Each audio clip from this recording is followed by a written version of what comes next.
tentang isu keluarga negaraan ganda itu kira-kira seperti apa? Bicara kewarganegaraan ganda memang harus banyak yang dikaji ya, banyak undang-undang yang harus diubah kalau kita ingin menerapkan undang-undang, kalau kita ingin menerapkan dua kewarganegaraan ya, DK tadi full dua kewarganegaraan. Perca sendiri memang kalaupun itu mau diseriusin oleh pemerintah, misalnya ada peluang ya tentu kita fine-fine aja gitu ya. Namun kita juga nggak menutup kemungkinan kita melihat banyak sekali kendala-kendala yang akan dihadapi dan banyak sekali aturan-aturan yang harus diubah. Jadi undang-undang dari segala sektor sudah pasti harus banyak yang diubah. Kami sendiri lebih concern ke anak-anak yang memang keturunan Indonesia. Jadi kalau mau lihat potensi diaspora, potensi anak-anak, tentu kita lihat 20 atau 30 tahun ke depan.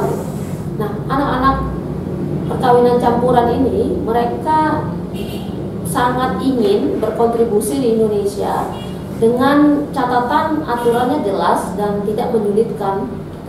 Nah, kalaupun ada dua warga negara, tentunya kita harus lihat substansinya apa sih. Misalnya orang mau dua warga negara itu ingin mendapatkan apa di Indonesia, misalnya benefitnya apa, misalnya kalau satu bisa berinvestasi di sini gitu ya. Saat ini kan untuk investasi itu di Indonesia itu sangat mahal. Kalau orang asing walaupun ex-WNI kalau ingin berbisnis di Indonesia itu kan harus membuka perusahaan asing, PMA misalnya, perusahaan modal asing. Nah, itu aturannya sama dengan WNA murni. Jadi minimum itu 10 miliar untuk membuka satu perusahaan. 10 miliar itu kan uang yang sangat banyak gitu ya. Dan Indonesia ini saya rasa kalau dibanding negara lain ya cukup sangat tinggi ya dibanding negara lain. Minimum capitalnya untuk membuka satu perusahaan asing gitu. Nah, tidak semuanya sanggup karena untuk modal awalnya sudah 10 miliar. Nah, kedua, mungkin diaspora ingin berbisnis di sini dengan aturan yang berbeda, tidak disamakan dengan aturan untuk WNA murni itu. Kemudian untuk investasi misalnya hak milik properti. Nah, apakah bisa mereka tetap mempunyai hak milik kalau mereka ingin berbisnis di Indonesia, kemudian bisa beli rumah di Indonesia. Gitu ya. Kalau saat ini kan hanya hak pakai. Kemudian kemudahan untuk bekerja. Nah, apakah mereka bisa bekerja di sini? Bisa memang, tapi kan aturannya juga cukup rigid gitu untuk bekerja di Indonesia dengan aturan-aturan dari Kementerian Tenaga Kerja.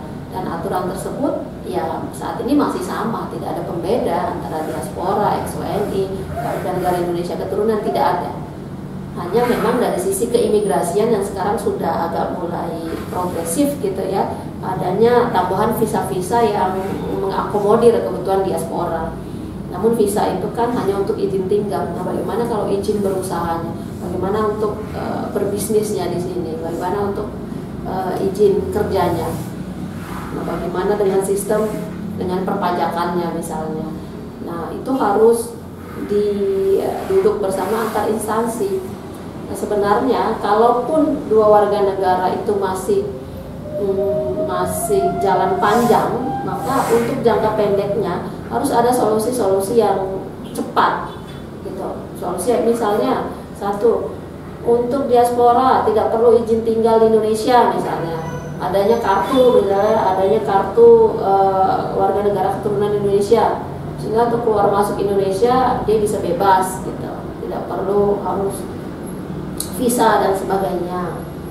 Kemudian untuk karena warga negara keturunan Indonesia atau ex-WNI boleh misalnya berbisnis di Indonesia, tapi tidak boleh berbisnis di sektor pertanian misalnya. Itu kan bisa beberapa hal yang bisa ada pembatasan. Misalnya tidak boleh di politik, tidak boleh di ini, tidak boleh di bisnis pertanian, pangan. Gitu. Nah, kemudian untuk rumah tinggal misalnya, ya untuk yang warga keturunan ya boleh, harusnya boleh punya tempat tinggal dengan batasan-batasan hak milik, tapi dengan batasan misalnya maksimum 1000 meter misalnya. maksimum begini. Nah, ada batasan-batasan itu tapi boleh. Kalau sekarang kan sama sekali tidak boleh, hanya bisa pakai gitu. Nah, mungkin hal-hal kemudahan-kemudahan seperti itu yang patut kita pemerintah berikan. Itu tidak langsung 2 warga negara, namun ada hal-hal yang memang memberikan manfaat dan sehingga mereka tertarik untuk datang dan berinvestasi dan berkembang untuk menunjang tentunya perekonomian negara yang sama-sama bekerja dan bermanfaat di Indonesia.